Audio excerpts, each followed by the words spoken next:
Hello everyone, কেমন আছেন সবাই? আবারও স্বাগতম আমার চ্যানেলে। আজ আমি নেপালের রাজধানী কাঠমান্ডুতে, আর কাঠমান্ডুর ললিতপুরের হৃদয়ে আজ আমি দাঁড়িয়ে আছি অসাধারণ পাটন দরবার স্কোয়ারে। এটা শুধু আর কোনো পুরাতন চত্বরই নয়, প্রায় 2000 বছর ধরে এটি ছিল নেপালের অত্যাধিক ও রাজকীয় স্পন্দন কেন্দ্র। কিন্তু এই বিশাল মন্দির আর খোদাই করা কাঠের জানালাগুলোর দিকে তাকিয়ে কি কখনো ভেবেছেন কিভাবে এই চত্বর এত বাধা পেরিয়ে টিকে রইল, প্রাচীন রাজাদের হাত থেকে ধ্বংসাত্মক ভূমিকম্প পর্যন্ত? তাহলে চলুন এই ইটের গাঁথুনিতে লুকিয়ে থাকা অবিশ্বাস্য ইতিহাস একসাথে দেখি। বিশ্বাস করুন বা নাই করুন, এই জায়গার ইতিহাস কিন্তু খ্রিস্টপূর্ব 3য় শতকে গিয়ে দাঁড়ায়। লোককথা বলে মহান সম্রাট অশোক তার মেয়েকে নিয়ে এই উপত্যকায় এসেছিলেন আর শহরের চারিপাশে 4টি বিশাল স্তূপ তৈরি করেছিলেন, যা আজ পাটন শহরের 4 কোণা নির্দেশ করে থাকে। কিন্তু আজ যে চত্বর দেখছেন, এর স্বর্ণযুগ শুরু হয় মল্ল রাজবংশের হাতে।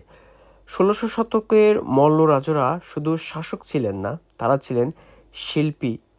তারা নিজেদের রাজপ্রাসাদ চত্বর, যা চৌকট বা 4 কোণের দুর্গ নামে পরিচিত, সেটাকে এক মণিমাণিক্যে পরিণত করেন।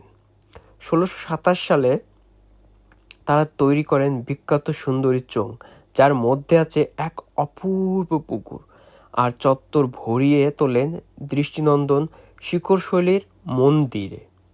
এখানে হিন্দু মন্দির, বৌদ্ধ বিহার আর রাজপ্রাসাদ সব কিছু মিশে আসে, যা শুধু নেপালেই দেখতে পাওয়া সম্ভব। আমার পেছনে যে কৃষ্ণ মন্দিরটা দেখছেন, এটাকে ভালো করে দেখুন। 17 শতকে পুরোপুরি পাথরে তৈরি হয়েছিল এটা, এবং বলা হয় এটাই নেপালের প্রথম আবাসস্থল সেই শিখর শৈলীর। মল্ল রাজারা ছিলেন ভীষণ প্রতিদ্বন্দ্বিতা প্রবণ, তাই কাঠমান্ডুর রাজাদের ছাড়িয়ে যেতে তারা এক এক রকম অসাধারণ নিদর্শন তৈরি করেছিলেন, কিন্তু সবসময় দয়া দেখায়নি। 1934 সালের বড় ভূমিকম্পে এই চত্বরের অনেক আসল কারুকাজ ভেঙে পড়ে।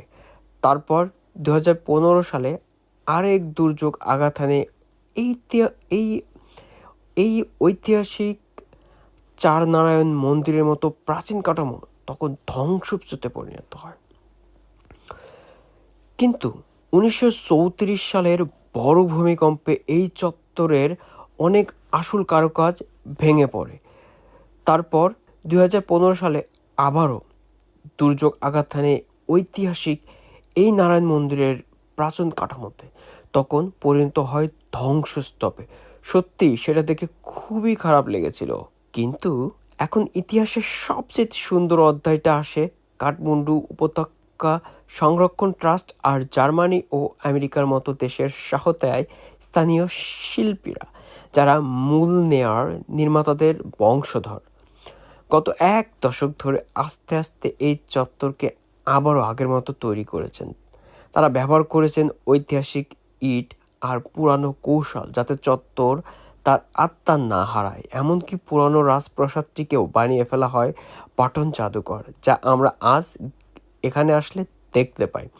সো এই ছিল আমার আসলে কাঠমান্ডু পাঠান দরবার স্কোয়ারের ছোট্ট একটি ভিডিও। যদি ভালো লেগে থাকে তাহলে অবশ্যই লাইক, কমেন্টস দেবেন, এবং don't forget to subscribe my YouTube channel. ধন্যবাদ। দেখা হবে নতুন কোনো ব্লগে, নতুন জায়গায়। Bye bye.